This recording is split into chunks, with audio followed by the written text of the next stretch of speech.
What's up, comic and pop culture fans? This is James with Midhunter Comics. Today, I'm going to give you 10 comics that I think have some legs for the new year. This list is definitely geared for the average collector, so we're not talking the crazy big books. Here are some very manageable and obtainable books that anyone can really get that I think are being overlooked, and for reasons I think may be on the up. Pop down in the comments something you think is going to explode in the new year.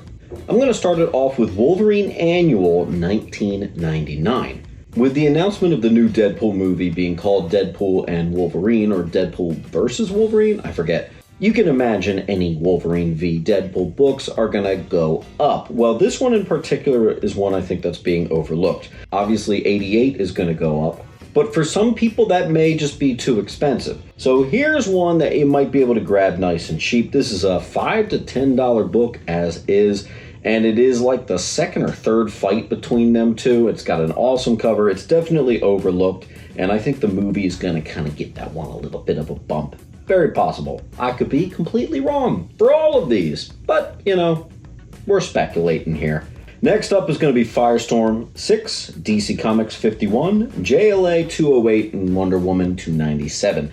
These are, of course, 4 of 5 of the Masters of the Universe preview books.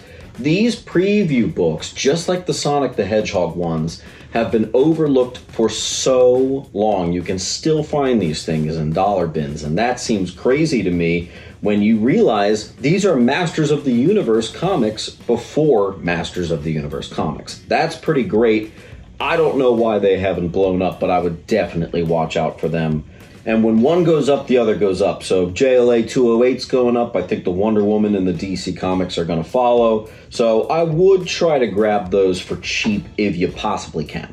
Next is going to be Invincible 110, with Invincible Season 2 coming to wrap, and Steven Yen saying that Season 3 is going to come a lot quicker than Season 2 did. I don't think Invincible interest is going to go away, and I think that we might get the comic book scene that happens in issue 110 of the rape of Invincible. And I think we are going to possibly get that as soon as Season 3. So it's a possibility that that's going to happen. It's going to be shocking for a lot of people that aren't used to something like that in TV. And I think Nightwing 93, the issue in which Nightwing gets raped, I think is going to also see a spike right about the same time when they have that moment in the show. So for unfortunate reasons, we got 2 rapey comics on the list here. Next up is going to be New X-Men 115. Is a book that comes and goes. 115 is the first appearance of Negasonic Teenage Warhead. Every time there's a Deadpool movie, this character gets a little boost. We saw her in the trailer. And you know what? I think maybe she might get some sort of cool climactic arc in this third movie. And so I think for that reason, I think her first appearance, there's not a ton of them out there on the census, and I think it's a touch on the underrated side as is. The fact that she's got a movie coming up and it's the 3rd installment, I think is going to contribute to that book getting a little bigger. I don't think this stuff is going to blow up, but I do think everything on this list might go up a bit. Next is going to be Dazzler number 1. The first appearance of Dazzler might have boxed people out with its price tag, but I do think Dazzler is a solid $10 book. And even if it doesn't go up, I certainly think it's going to stay the same. I do think we're going to get a Dazzler. If it's not going to be in the new Deadpool movie, it's going to be in some sort of X-Men something sooner or later. I can sense it. It's in the water. It's happening. I feel it. And you know what? You're not going to break the bank getting yourself a near minty Dazzler number 1, so I would grab one. Next is going to be Sonic 98. This is the first appearance of Shadow the Hedgehog, and it is hinted at, not even rumored, it's probably going to happen, that the new Sonic movie is going to have some, hey, look at that, Shadow the Hedgehog. And millennials loved Shadow the Hedgehog. We went nuts for him. He was kind of the coolest dude ever. And I don't know if Gen Z's gotten their taste yet, and I think they're about to really get their first taste of, oh my god, I'm obsessed with Shadow. So I think Shadow and Shadow-related stuff have some legs for the new year. It's been an expensive book, but it's one that has been overlooked and I think that's going to be no more. Which sucks for me because I don't have a copy yet, and I collect Sonic. Oh well. Next is going to be Snowblind, one of the more recent books on here from Boom Studios. It is one of the several optioned series of the last few years. But what's so good about this book is I feel like the Alaskan setting is perfectly going to be handled by Paramount or Hulu or HBO. I think it translates to TV or a movie a little bit more easily than some of the other optioned books. And nobody talks about this, but I think that's one to watch out for. And you could probably still get it at cover price most places, so go for it. Even if it doesn't turn to anything, it was a great series. Next up is another very modern, so modern it doesn't exist yet. X-Men 1, Uncanny X-Men 1, and Exceptional X-Men 1. If you don't know, now you know. X-Men's getting like a crazy hard reboot with a bunch of issue number 1s, all set to come out later this year. There's a lot of hype surrounding them. It's almost building to some of the same hype that we saw in the 90s, which is really cool to be a part of that cultural moment of, oh my god, X-Men's getting the nice, clean reboot.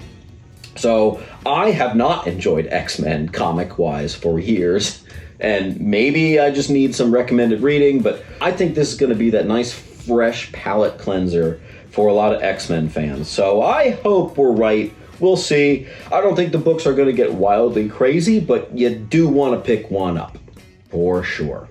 Next is something that is based on no speculation, no movie, no news, absolutely nothing. DC Comics presents 27. This is the first appearance of Mongol. This is one of the biggest, most well-known DC villains that has yet to rear his head. Other Jim Starlin projects like Thanos and Gamora have been springing up in movies and Marvel all over the place. When are we going to see some of his DC creations? I think Mongol may be one to look out for, even if it takes 10 years. This is one that I feel has been horribly overlooked for so long, and I don't like mentioning that because I feel like that's one of my personal secrets, but that's what this video is. I'm airing my secrets. You think I wanted to mention a Sonic 98? I didn't. I'm doing it for you. And the last one is not even technically, well, it is kind of a comic book. It's a manga.